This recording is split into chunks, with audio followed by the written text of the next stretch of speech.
all of these people, it's like once you accomplish your goal, your mind moves the goalposts. So you got promoted to vice president, now you need to be director, then you need to be managing director, then you need to be, there's always more. The mind always wants more. So chasing after all of that will never lead to lasting happiness. So once I sort of started to realize that, I kind of gave up all of my desires for accomplishment. And the real paradox there is that as I let go of all of my goals, I started to become more successful. And so instead of trying to be something great, I just focused on small targets. I sort of focused on my spiritual practice. I tried to become a monk and take vows at the age of like 22, and my teachers rejected me. So I said, I'm ready to forsake my life. And they said, you have nothing worth giving up. Your life is meaningless. Like you have nothing worth giving up. So go back to the United States, rise as high as you can, finish your doctoral degree, actually get something worth giving up. And then at the age of 30, if you still want to take vows, we'll take you. What situation must you have been in at that point, though, before you went off at sort of 21 years old to that ashram to be so prepared to give everything up? Because I heard that, reading through your story, that you had addictive behaviors at that point already. Yeah, so I struggled a lot with video game addiction.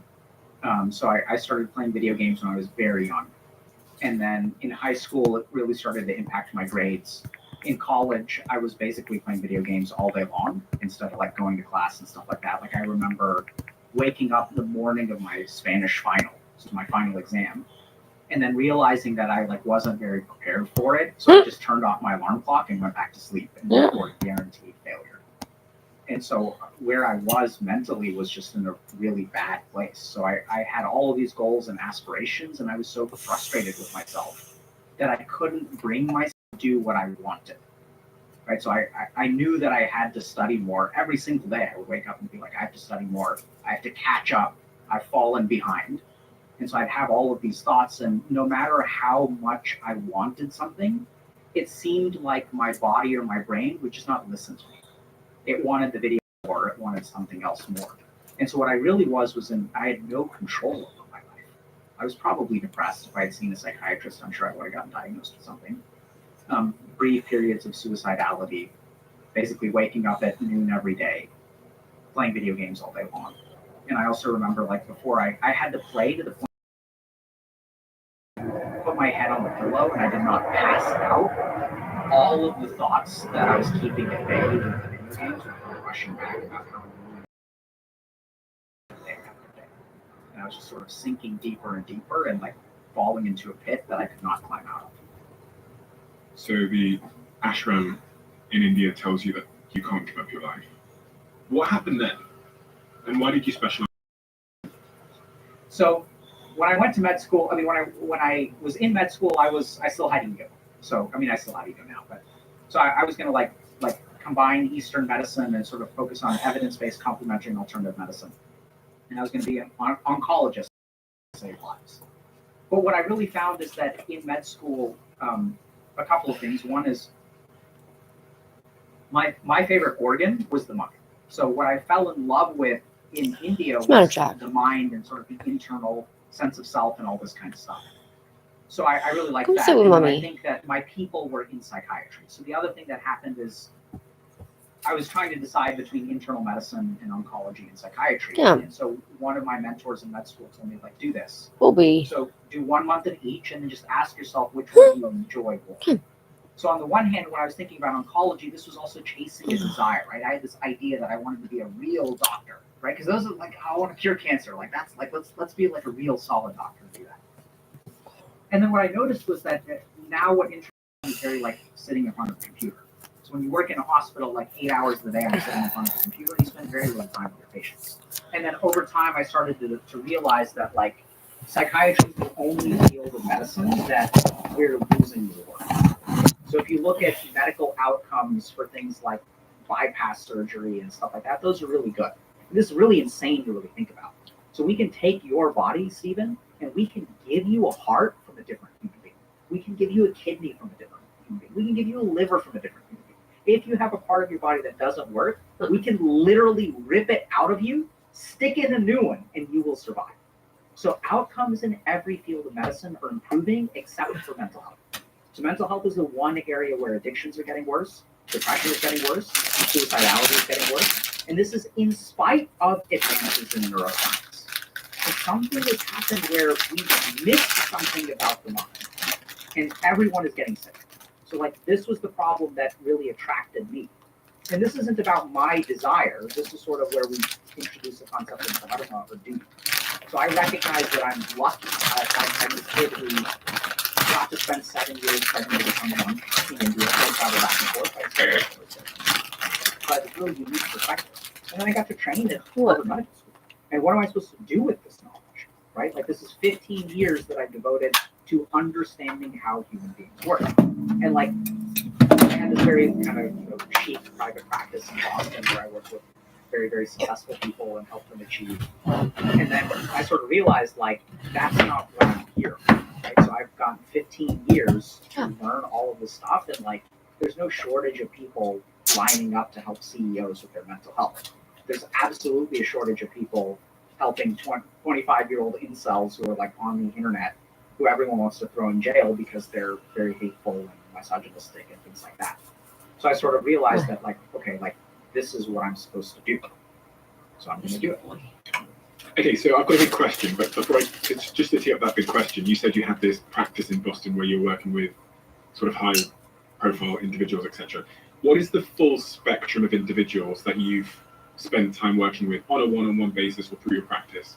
I worked with people out of MIT, incubators, CEOs, entrepreneurs, things like that. So a lot of high-performance people. But then I've also worked with like losers, let's say. So this is also this is everything from 25-year-old kid who's living in his mom's basement playing video games all day to people who are even homeless. So I work with like basically the whole spectrum. And yeah. You used the word losers there. You did the little air quotes for anyone that can't see you right now. I'm really interested when you talked about incels as well, whether the way society is and the way that we're heading in terms of clarity over what it is to be a man has had any impact on those people that you refer to as incels. Like I'm like, because we now have this digital world that we can live our lives in as a distraction from the real world.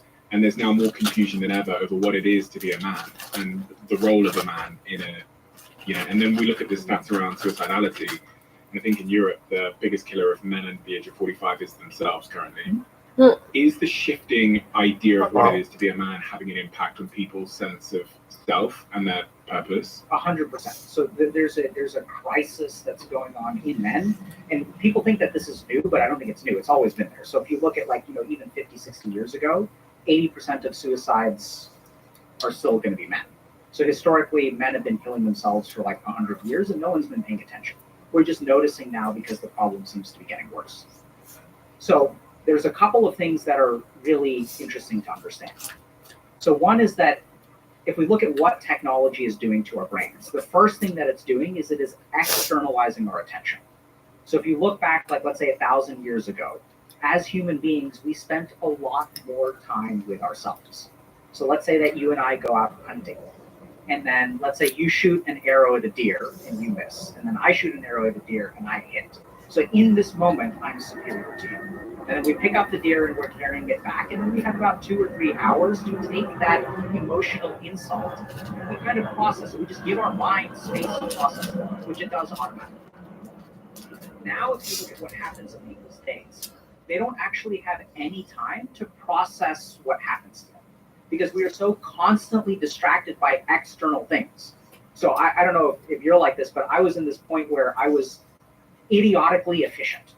So I would wake up in the morning and I would listen to a podcast while I'm like doing my exercise or whatever. And then even when I'm cooking, I'm listening to a lecture. And then like when I'm walking to the train, I have earbuds in and I'm listening to a lecture there. On the train, I'm reading. I wanted my life to be completely efficient. I didn't want to waste a single moment. I literally listen to the news in the shower.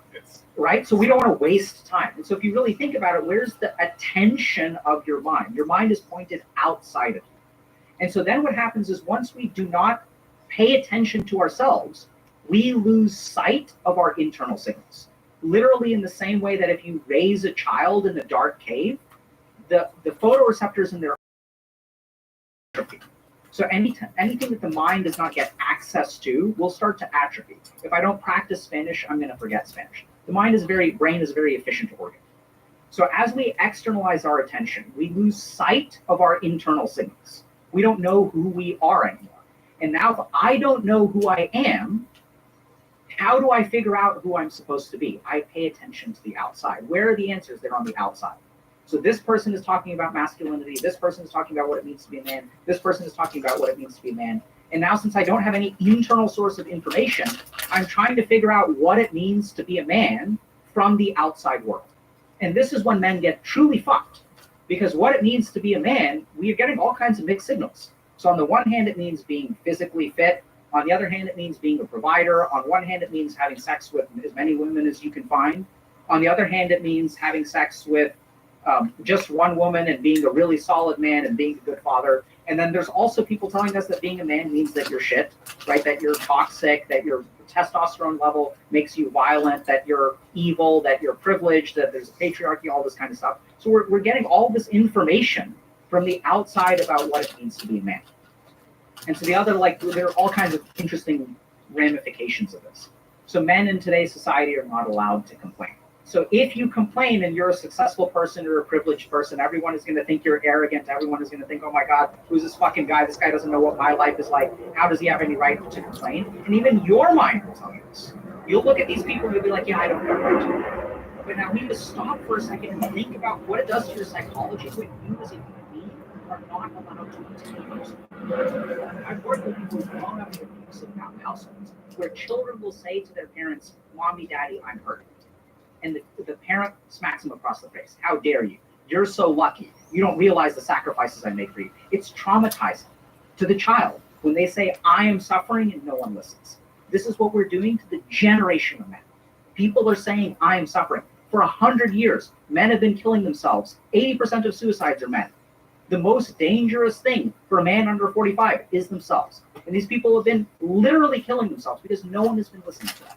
So in the same way that you grow up with as a child in a household that's abusive, where no one takes you seriously, no one listens to your suffering, and now we even have successful men who are not allowed to complain. So the psychological impact is the same. Anytime you have a human being who is suffering in some way and they cannot find connection with another human being, they cannot find compassion with another human being, that person is going to feel isolated. And if you look at the statistics on suicide, it's very interesting.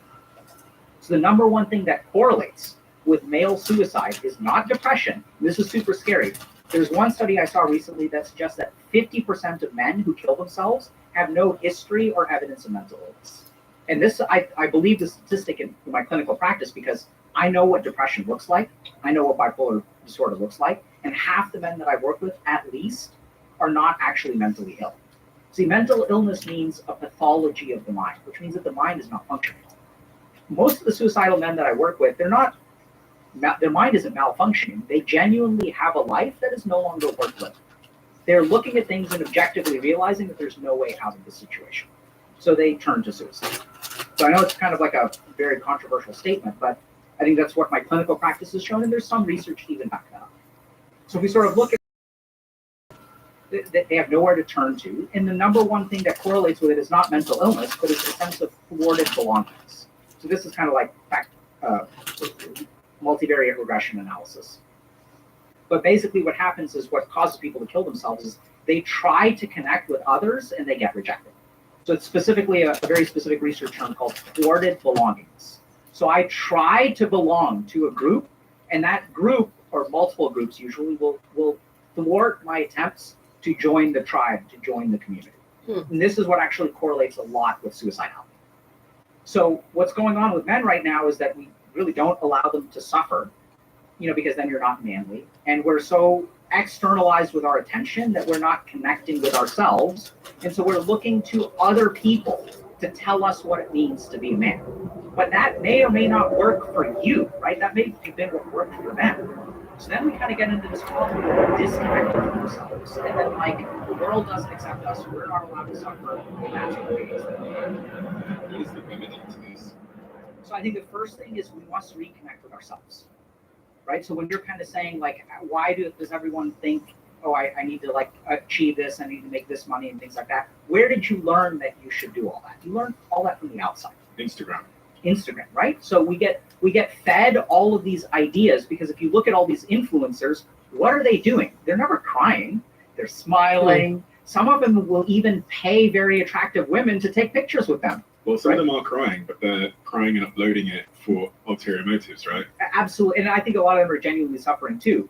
But then it's also like, I mean, there's all kinds of weird stuff going on. So one thing is like people say that we don't allow men to be emotional nowadays, but people say, oh, men are allowed to cry. This is something that I experienced even in my marriage, where we allow men to cry, but we don't allow men to be angry. But why are men no longer allowed to be angry? Just think about it for a second.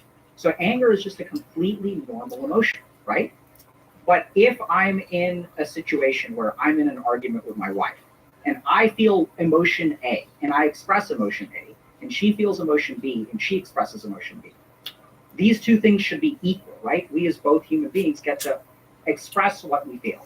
Now, in the case of me expressing anger and her expressing sadness, she's crying and I'm yelling. Suddenly, I become a villain. It's so interesting. I saw a viral tweet yesterday.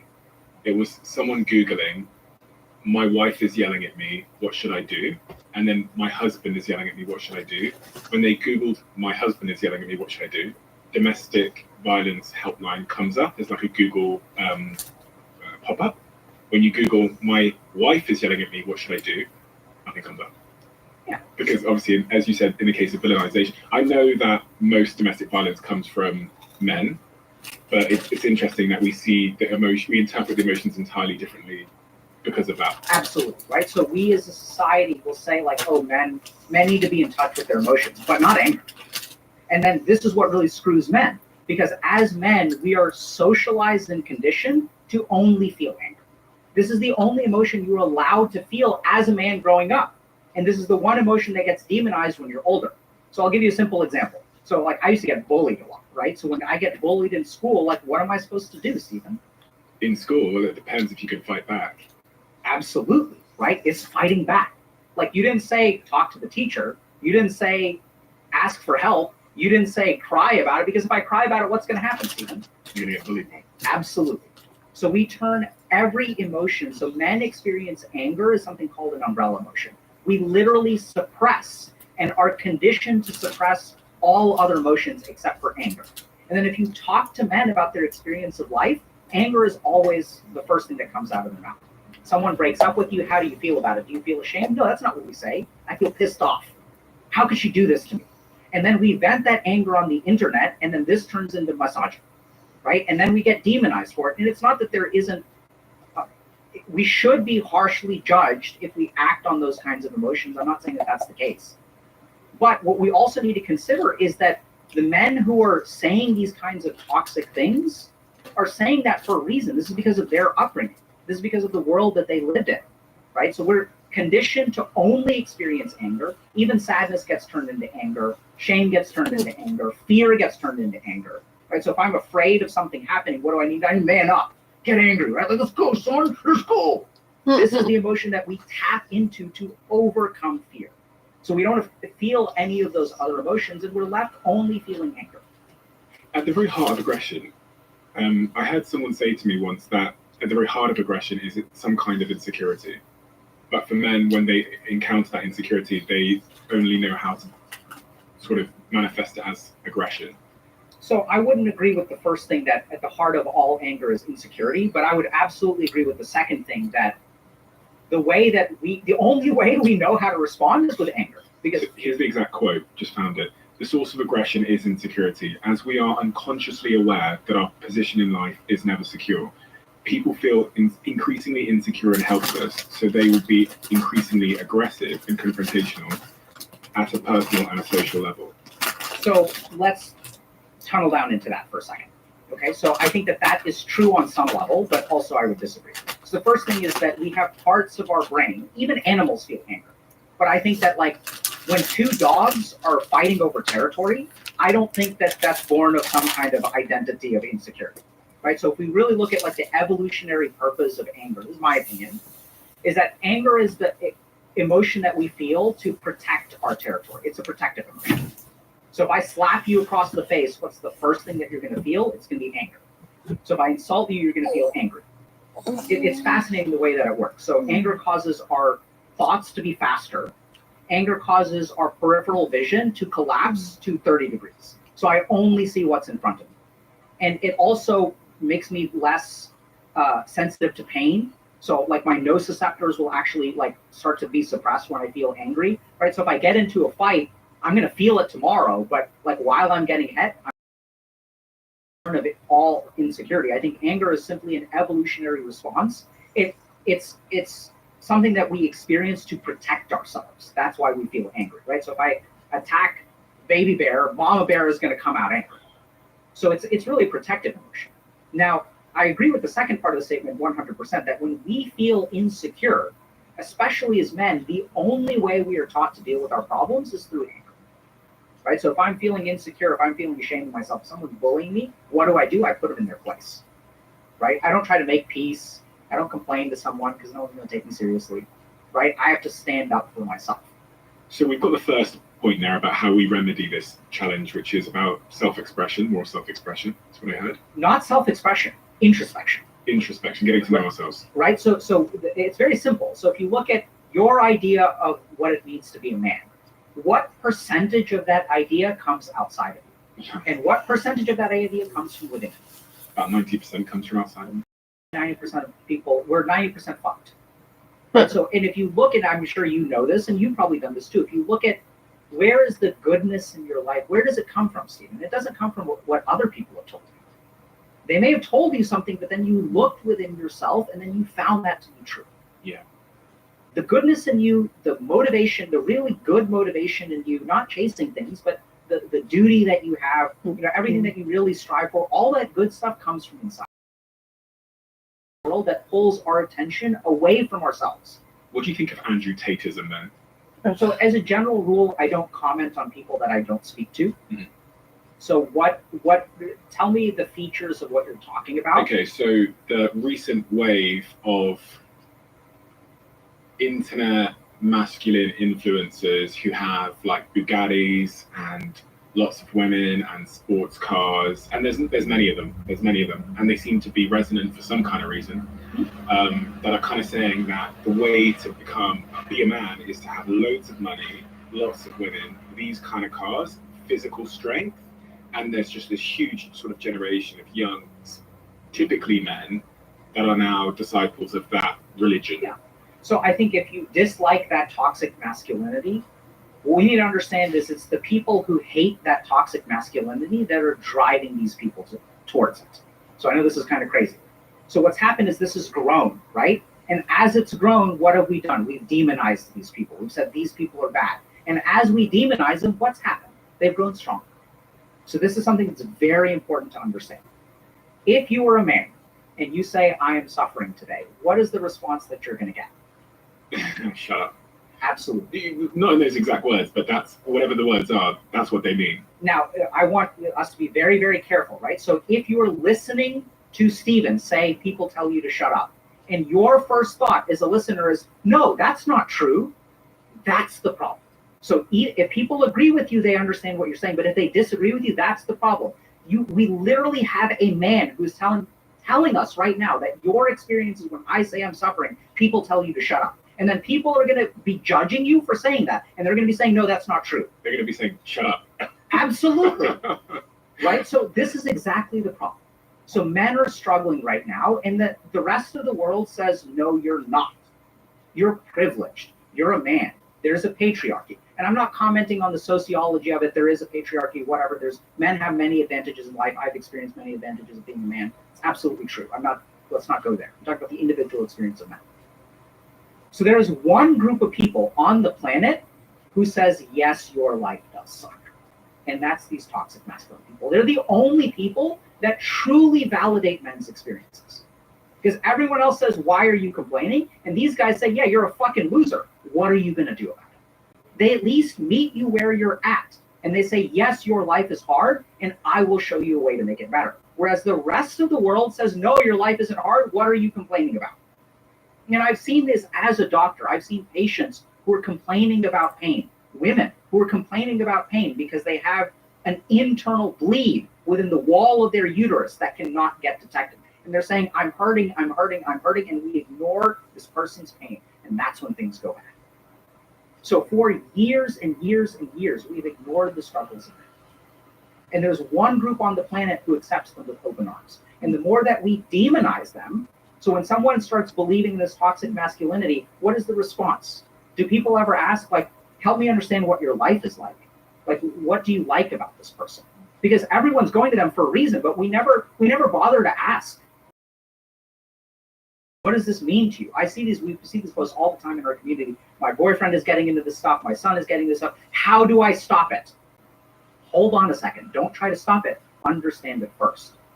Because listen to what the experience of these men are. And that's why it's getting worse and worse and worse as we try to stop it. So if I'm the mother of a son who is watching a lot of these sort of toxic male influences online, what would be a better approach versus just banning the computer and telling them that that's toxic and not to look at it?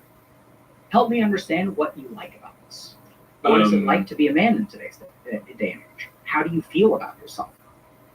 How does it feel knowing that 70 to 80% of women want you to make more money than them, and yet 60% of people who graduate from college are women? So men are living in a world today where there are impossible expectations to meet. And so, like, what is it like to be someone who fundamentally has no chance at success? Right? These are the kinds of things that you need to say to these people.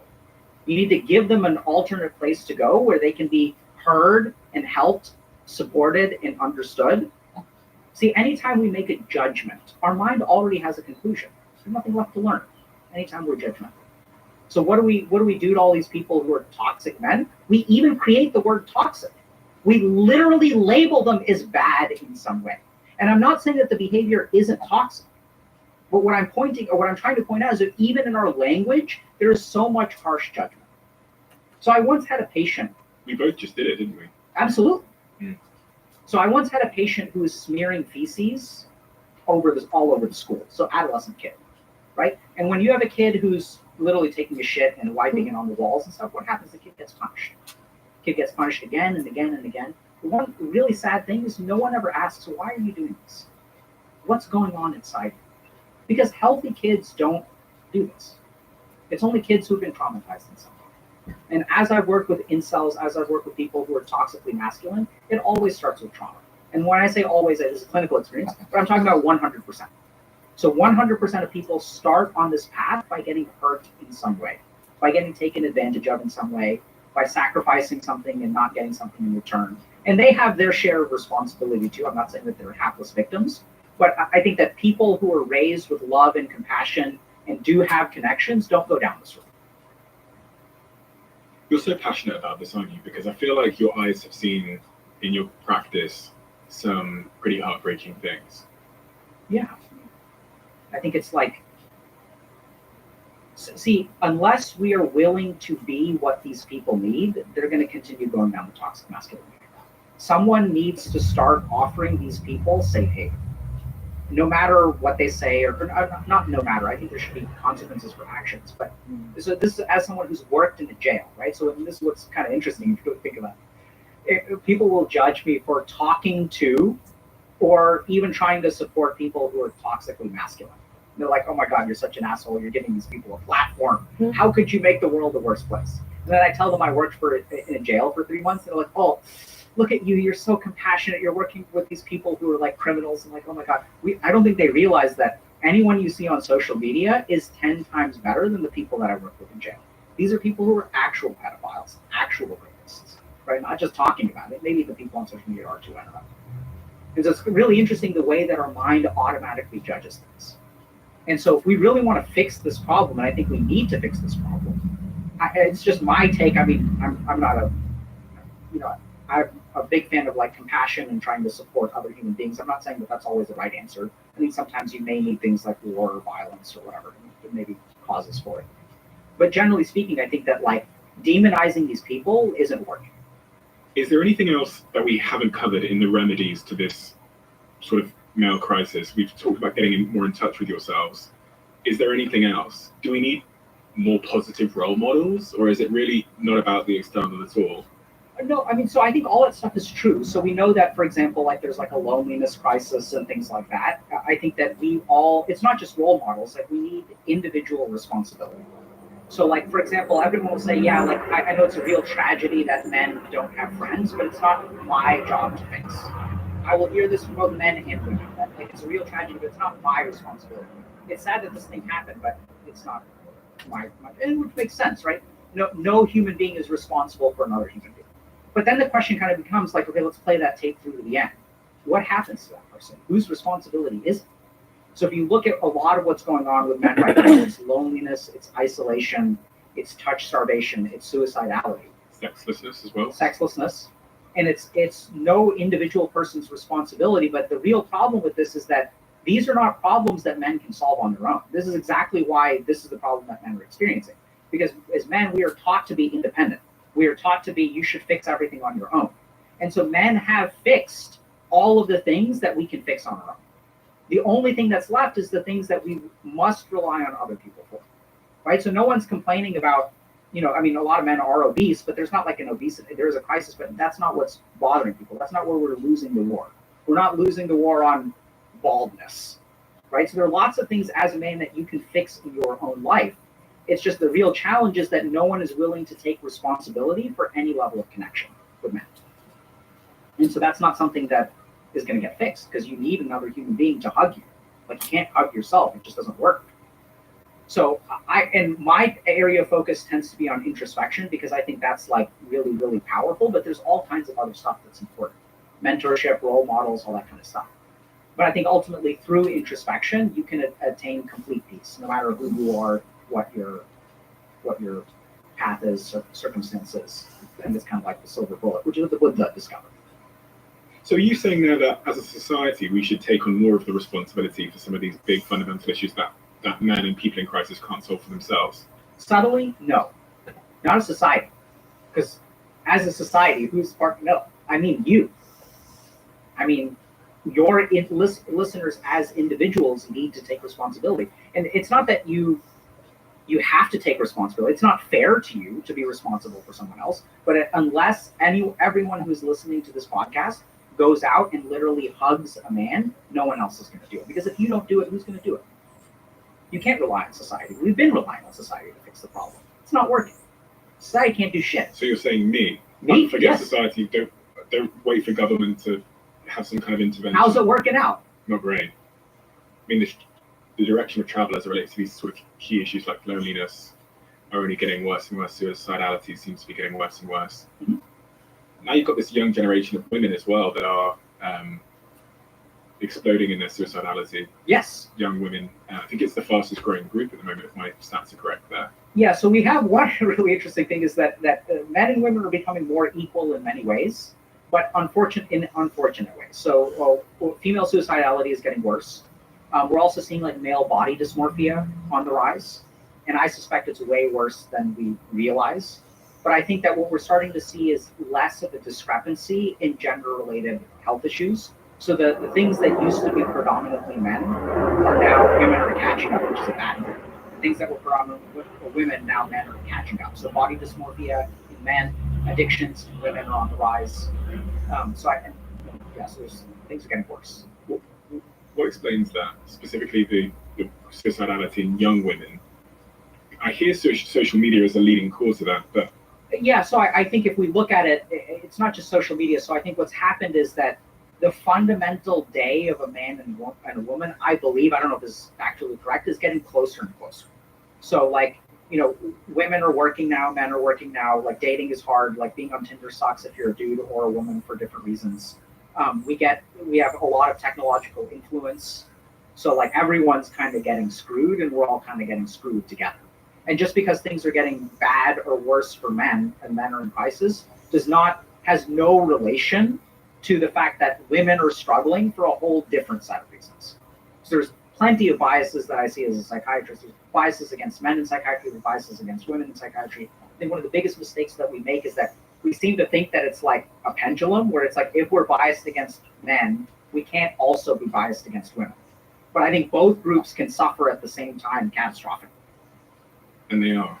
Yeah. I want to talk about the role of social media. Your book is called How to Raise a Healthy Gamer. And when I think about gaming, I think some people think about it like holding a controller and being a character in a video game or shooting something, whatever.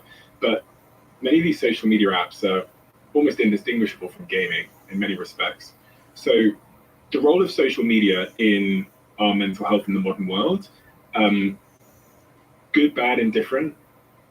So bad right now. So let's understand something. So social media and technology is kind of like introducing an invasive species. So there's no checks and balances right now. So I don't think gaming is evil. So I struggled with video game addiction. I play video games with my kids now. So the main problem with social media and technology, we don't know how to fight against it. So what's happening right now is, especially if you look at social media, is that like it is affecting our brains and we're outgunned. So if you kind of like look at, for example, we're talking about masculinity, right? And what's my antidote to that? It's introspection. Yogic or meditative skills, as we train ourselves in these skills, we will become impervious to the negative effects of technology. The problem is that these things are so good at literally shaping our thoughts. So as an example, if we look at about the way that we feel about ourselves, can lead to things like suicidality. Okay, so as we look at, all these pretty people on social media, you look at all these people who are not normal, right? So social media will show you the prettiest people. And so we start, as I see pretty face after pretty face after pretty face, I start to think that that is normal. My brain makes this calculation, and then I start to feel ugly. So this results in body dysmorphia. So if we sort of look at that, the more we see pretty things, the more that we have FOMO, because everyone is having fun, right? If I log on to Facebook or Instagram, this person is having a birthday party, this person is having, every time I log on, everyone is having a blast. But this is 365 people who each have one birthday party. I get one birthday party a year, but anytime I look at social media, it seems like everyone is always having fun. It's not everyone.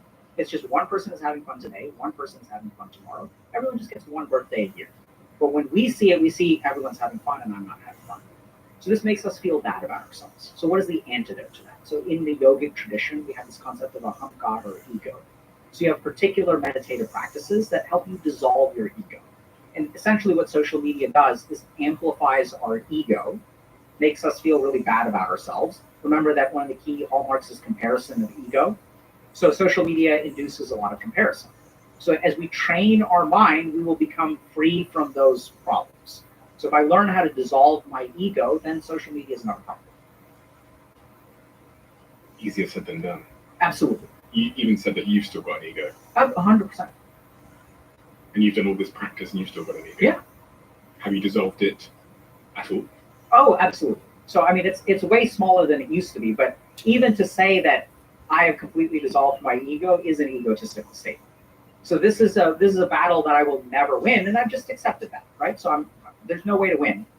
I'm not going to become enlightened in this day and age. So I'm just going to do the best that I can, and I'll never succeed. It's okay. There's so many shocking stats that kind of links to two things we've talked about here around connection and relationships.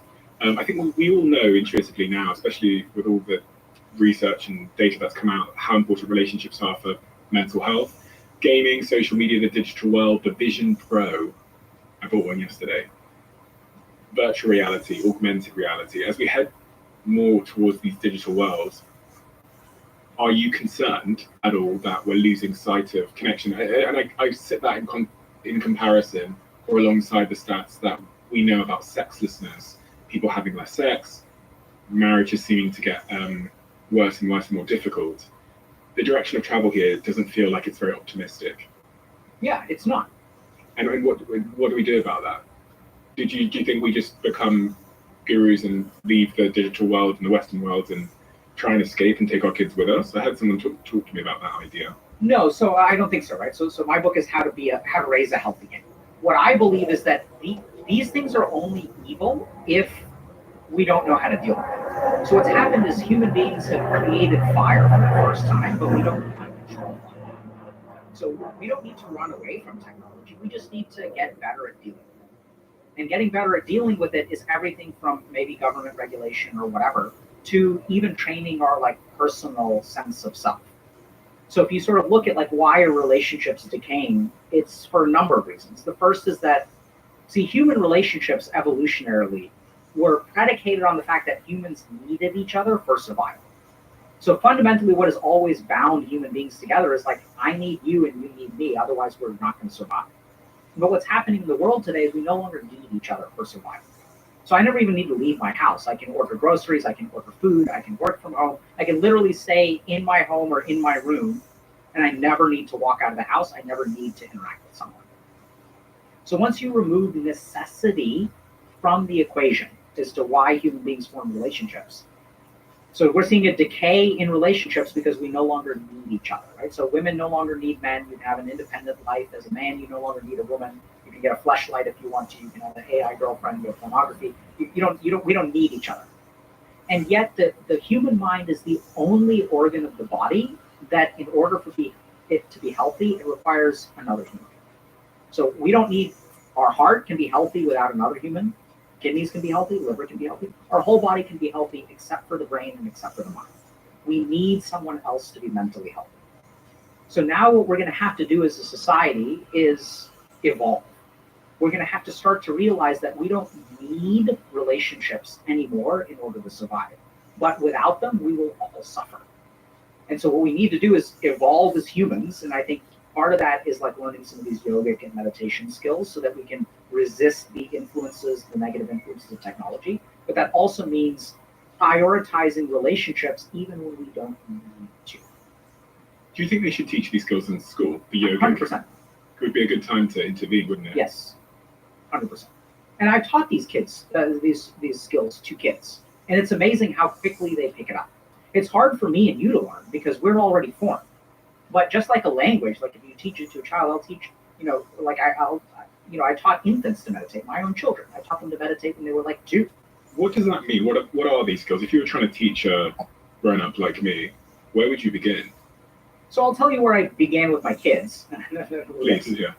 So let's understand what meditation is. So meditation is controlling the attention of your mind. So if I tell my mind to focus on this, it's going to focus on this. So if we look at meditation, there are a couple of key steps. The first is ignoring impulses. So if I tell my mind to focus on this object, it will have an impulse to focus on something else. So we have to train the mind to stop thinking about other things. So I teach this to my 4-year-old in a very fun way. I tell her to lay down on the ground, and we play this game called Sniffer Gobbler, where I'm a monster called the Sniffer Gobbler, and she has to be perfectly still. So the Sniffer Gobbler is going to try to get her to move, and if she moves, then she gets gobbled. So this becomes a game. So I'm kind of trying to get her to move. I'm tickling her a little bit. I'm sniffing or whatever. I'm playing some kind of game with her. And she's being perfectly rigid because it's part of the game. So what's going on in her brain in this moment? As I tickle her, there's an impulse to move. The peripheral body is sending nervous signals to the brain. Let's move. Let's shift. Let's do something. Let's do something. But her frontal lobes in that moment are learning to restrain her mind and literally control her impulses. So this is step number 1, is stop your impulses. You can learn this very simply by, for example, I would recommend for someone like you a practice called Trataka. So Trataka is fixed point gazing. So you take a candle and you gaze at the candle without blinking. So the first 10 seconds will be easy, but then you'll start to get signals. Let's blink, let's blink, let's blink, let's blink. It's going to start to burn. They're going to start to tear up. You probably won't get hurt. Don't worry about it. It's safe practice. Because then your eyes will start to water and they'll lubricate, which is usually what our eyelids need to do. And so you'll start to have tears, but then you focus your mind. And now what you're literally doing is controlling your impulses. You're restraining your impulses. So that's the first step of meditation, is to not let your mind wander into 1,000 different things. Now, if you do this one practice, which is not even real meditation, your life will be transformed. So you will literally, it's like lifting weights for self-control. So now you're sitting down to eat a meal, 11 p.m. rolls around, you have those cravings, but if you've done Trataka, your frontal lobes will be strengthened. And as your frontal lobes become strengthened, you are able to resist your impulses. You will gain control over yourself. That's step 1. Just resist your impulses. This is usually why meditation practices involve sitting and focusing and like not moving even. The second step is a little bit different. There's a difference between avoiding distraction and then pushing my mind to focus on a different thing. So then, for example, what I'll do with my daughter is I'll tell her to chant Om and maximize the feeling of vibration in your chest. So now what she's doing is she's attuned to her body, she's chanting Om, and then she's trying to maximize the vibration. So in this moment, she's using something to focus the attention of her mind, because her mind is fully on the chest and feeling that vibration. And then she's kind of experimenting a little bit, but she's really tuned in. And that trains our mind to focus on one thing. So these are steps number 1 and 2. So the first thing you've got to do is avoid impulses and distractions. And the second thing is teach your mind how to sit on one thing and don't go anywhere else. That's step 1 and 2, and then you'll be ready for meditation. And what is meditation? So the word meditation in English has 3 Sanskrit words that get translated into meditation. Dharana, Dhyan, and Samadhi. So dharana is technically a focusing technique. It's something that you do. So I can tell you gaze at a candle flame without blinking. This is a dharana. It is a focusing technique. This is what's confusing for a lot of people. The second word for meditation is dhyan. So dhyan is not something you can do. It's a state of mind. So I'll explain this very simply. Do you know how to go to sleep? No. I mean, well, I go to bed and I lay down, and I usually put something on so I can listen to as I fall asleep. Is that how I sleep? No. How should I sleep? Pretend I don't know how to sleep. Can you teach me how to sleep? Go to the bedroom. Okay. Done that. Make sure it's nice and cold. Okay. Lay there in the bed and close your eyes. Okay. And wish for the best. So I laid there and I closed my eyes. I have a blanket over me. It's cold and I'm not asleep yet. What am I doing wrong? What do I need to do to go to sleep? Maybe you're not tired enough. Have you slept before? Yeah. Have you done it a lot? Yeah. But you can't tell me how to do it. Not really, no. Absolutely. So sleep is a state of consciousness. So going to bed is something that you do, and then sleep happens to you. This is the biggest misunderstanding about meditation. Everyone's focused on meditation techniques. These are dharanas. If you are in a dharana, as you gaze at the candle for an extended period of time, your mind will enter a state of consciousness in the same way that you enter sleep, but you can't control it. You can't do it. You can't evoke it. You just have to create the right environment, and then the consciousness will trigger. The closest thing that many people experience is the flow state. But even in the flow state, there's mental activity. So the flow state is like the early stage of meditation. And then after you enter dhyan, which is a state of consciousness which is of no mind. So you have awareness, but you have no thoughts, no emotions. You're just simply aware. The best example of this that some people have experienced, a couple of things. One is orgasm.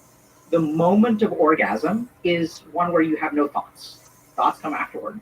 Thoughts come before. But in that moment of orgasm, you are aware, you are present, you are blissful, but you have no thoughts or no mental activity. Sometimes also like looking at the sun, like watching the sunset, walking along the beach. There's some moments where you're present, you're not really thinking about anything, but you're not asleep, you're not daydreaming. This is what dhyan is. This is the second stage of meditation. After you sit in dhyan for a while, then you will attain something called samadhi. So these are the transcendental states of meditation. This is the kind of stuff that psychedelics does to you. So when you enter these samadhi states, this is when you start to get transformed and all this weird stuff that's very hard to describe. So I would say that meditation is these 3 things. It's a focusing technique, followed by a state of consciousness that, fingers crossed, get induced. And once you're in that state, then you can kind of start climbing. And what impact has it had on your life? Transformative, completely changed my life. I mean, I used to be a 25-year-old kid with nothing to show for it, and now arguably I'm successful. Right? So I'm an entrepreneur, I'm a Harvard-trained psychiatrist, I have a clinical practice, I'm a dad, I'm a content creator, and it's like I'm the same kid that was failing out of college. Like I haven't changed. The only difference between the loser and the successful person, which neither of those are true, by the way, those are both manifestations of ego. I'm neither a loser nor am I successful. These are external trappings. But fundamentally, I'm the same person that I've always been. And the only difference is that meditation taught me how to control this thing. It's like when you're living life, it's like you're playing a video game and the controller is unplugged. So the character on the screen does whatever the fuck it wants to. And you're trying to send it signals, but it's not listening to you. So what meditation is the process of plugging in your controller so that you start controlling the instrument of your life. You understand how your body works, you understand how your mind works, you understand where your desires come from, you understand how to conquer them, you understand what your ego is, you understand all of these kinds of things. And meditation is what helps me do that. The thing with meditation, that the sort of instant rebuttal is I tried it and it didn't work, or I tried it and I can't stop myself from thinking about things. That's like what I hear all the time. Yeah. Oh, I can't meditate. I tried it. My brain's too busy. Okay, great. So let's rebut those. As I've helped at least 1,000 people overcome this. So let's understand a couple of fundamentals. See, if you've tried meditation and it didn't work for you, it's not your problem, and it's not that meditation doesn't work for you. It's that you had a crappy teacher. So if we understand, okay, like this is something that how do people learn how to meditate? They hear a podcast like this, and then they go sit in their room at some point, and then they close their eyes and try and think of nothing, and it doesn't work, so they stop. Okay, great. So like, who is their teacher? The Diary of a CEO. Right, but this is what I mean. So the quality of meditation teaching is degraded so profoundly. Everyone has mindfulness apps. What's your teacher? It's an app. Yeah. So if I were to say like, okay, like, you know, Stephen, you're a pretty crappy surgeon, but you've never gone to medical school. How would you expect to ever be a decent surgeon unless you literally had people teach you? So there are a couple of things that I learned how to meditate because I had expert teachers. The reason that I teach meditation successfully is because I'm a decent teacher. I'm not even the best teacher out there. So a couple of things to understand about meditation. One is that there are 112 meditation techniques, one of which will work very naturally for every person on the planet. Okay, so the number one reason that people suck at meditation is because we're not teaching them the right kind of meditation. As a simple example, so I have patients with ADHD, and I teach them very successfully to meditate. Now, a lot of these patients, when they come to me, they say meditation doesn't work for me because I can't get my mind to slow down and focus on one thing. It always wanders. To which I say, that's great. No problem. We're going to teach you meditation that's going to feel so easy for you. So let me ask you this. If I've got a kid, okay, who's running around and I want my kid to sit still, how do I get the kid to sit still? How do people typically do that? Yeah. They shout at the kid. Okay, so then the kid sits still for a little while, then what happens? Runs off again. Absolutely. So how do I get a kid to sit still? When does a child sit? When it's playing a game. Okay, so we can engage it in some way. So like this is why, I don't know if you've seen this, but in airports, they'll have like these little play places. Mm-hmm. So the best way to get a child to sit down is to tell it to run. You run, go to the playground for an hour. And then what will the child do? Naturally, I want to sit down. So when I'm teaching my patients with ADHD how to meditate, I don't tell them to slow down their mind. I tell them to move it as fast as you can. So I'll literally take my patients to a cafeteria, and we sit in the cafeteria, and I tell my patient, you have to pay attention to as many sounds as you can, as quickly as you can. I want you to hear every sound in the cafeteria. Don't miss a single one. Don't pay attention to what people are saying, but hear the words, hear this sound, hear this sound, hear this sound, hear this sound. So what I'm really telling their mind to do is run instead of sit still. Eventually what happens is they're paying attention to sound number one, then sound number two, sound number three, not fast enough, faster. You need to listen to 10 sounds in 3 seconds. Go faster, go faster, go faster, go faster. And eventually the mind gets tired, and then the mind naturally sits down. Easiest meditation in the world. Then they enter dhyan. So what are they doing in dharana? They're paying attention to sound number 1, 2, 3, 4, 5, 6, 7, 8, 9, 10, 11, 12, 13, 14. And then eventually the mind will calm down. It'll get exhausted, and then they'll enter dhyan. And then they've learned to meditate. So I think the reason that meditation doesn't work for people is because they haven't tried the right technique. So you look like a guy who exercises. You exercise? Yeah. How do you exercise? Go to the gym and lift the weights. Okay. What about running? Yeah, sometimes. Swimming? No, can't swim. Why not? I think it's just a story I've told myself, but I just can't float. Okay, great, right? So if all exercise was swimming, you would have concluded that exercise is not for me. But there are 1,000 ways to exercise because human beings are different. So you just have to find the right kind of exercise for you. And it's fun for you. People will look at you and say, I don't understand how you exercise. Oh my God, it's awful. I hate lifting weights. I love swimming, I love hiking, I love rafting. So learning how to meditate is not about doing one particular tradition. And this is where there's a big problem in the world today, which is that most meditation teachers just know their one tradition. And so if a student comes to them and they don't do it right, the teacher tells them, you need to keep trying, keep trying, keep trying. I've seen very few meditation teachers say, you know what? I'm not the teacher for you. This is not the right app for you. You should go use this different app because based on your mind, this is what will suit your mind. We each have a cognitive fingerprint, and learning how to meditate very easily is about choosing the right meditation for your cognitive fingerprint. And does meditation help us with these addictions we've been talking about? 100%. Social media addictions, porn addictions, you talk about as well, gaming addictions. I think I would go as far as to say that it conquers them all. So that's kind of a grandiose statement. But if we really look at what is an addiction is two things. It is a source of pleasure, and it is an antidote to pain. So anytime we look at any addiction, so opium, for example, gives me pleasure, and it also numbs out, it shuts off the functioning of my amygdala and my limbic system. Video games shut off my amygdala and my limbic system, make my negative emotions go away, and release dopamine. So we have dopamine release, and we have suppression of our negative emotional circuitry. All addictions do this. So if you sort of look at it, why do we fall into an addiction? It's because we become dependent on this dopamine surge, on giving into our wants, right? So our mind says, oh, I want this thing, and we can't control that impulse. When it wants something, I have to give it. I can't control it. I'm too weak.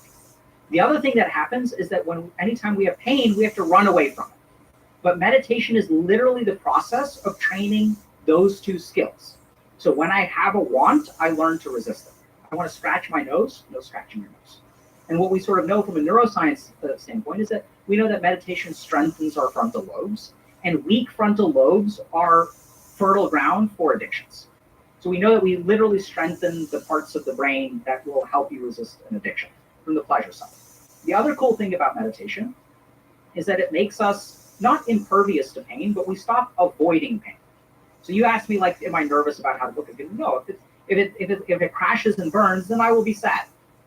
So what, right? So I'm going to be sad. Will I be sad forever? Well, that depends on whether I base my sense of identity on this one book. I'll be sad for some amount of time. And that sadness, by the way, is karmically what I bought when I wrote the book. And I think this is something that a lot of people miss. But the moment that I write the book, I open myself up to the pleasure of it being a success and the pain of it being a failure. Does that make sense? Mm-hmm. So if I really wanted to avoid the pain, the only solution is to not write the book in the first place. But that's not the way to live life. So meditation teaches us how to tolerate pain, how to accept pain. And then once you can accept pain, oh my God, your life will become so much easier. And then something beautiful happens. Now I don't have to use the opium. My day job is as an addiction psychiatrist. So I teach this stuff to people who are addicted to heroin and fentanyl and video games and stuff like that. It works for all of them. Not all of them, most of them. And so meditation absolutely helps because it literally strengthens the parts of our brain that addictions prey on. And these are all addictions, so like food addictions and porn addictions, absolutely, and gaming addictions and social media addictions. So each addiction has a slightly different manifestation, but the core aspect of providing pleasure and taking away pain is true of all addictions. What is the most popular addiction in your mind that the vast majority of society are currently prey to, but don't really realize? I mean, reading through your book, I think phone addiction, which you talk about in chapter 7, is maybe the thing that none of us see as an addiction, but we're probably addicted. If I look at my screen time, I think Jesus Christ. Popular, yeah. So I think, in a weird way, I'd say this doesn't really qualify as an addiction. But the biggest problem, I think, is our addiction to success, right? So if we sort of think about it, like, I don't know if that's kind of the context of it's just where my mind goes, but if we sort of think about it, everyone is using success as an antidote to their pain and a source of their pleasure. And so here we are chasing all of these things for success, for success, for success. But in terms of like technology or like from a psychiatric perspective, I think phone is. I think I've been quite confused about something in my life, but just generally, because when I think about those young men that are struggling, or young women that are struggling, I often think what their life is lacking is a sense of purpose and ambition and something to strive for. This is kind of what we say. But now I'm kind of confused based on what you said, because is that what they're missing? Like, you need a goal to strive for? Well, fair enough. So, but let's pay attention to your specific language. Those three things the same? No. Right? So this is the big core of the problem. This is why I think one of the two most popular, or two variables that correlate the most with pornography addiction is meaninglessness in life. So if you want to conquer your pornography addiction, you have to have a reason to jerk off and watch porn. So you have to have a life that like makes it so that you just don't do that. Because what happens is if you have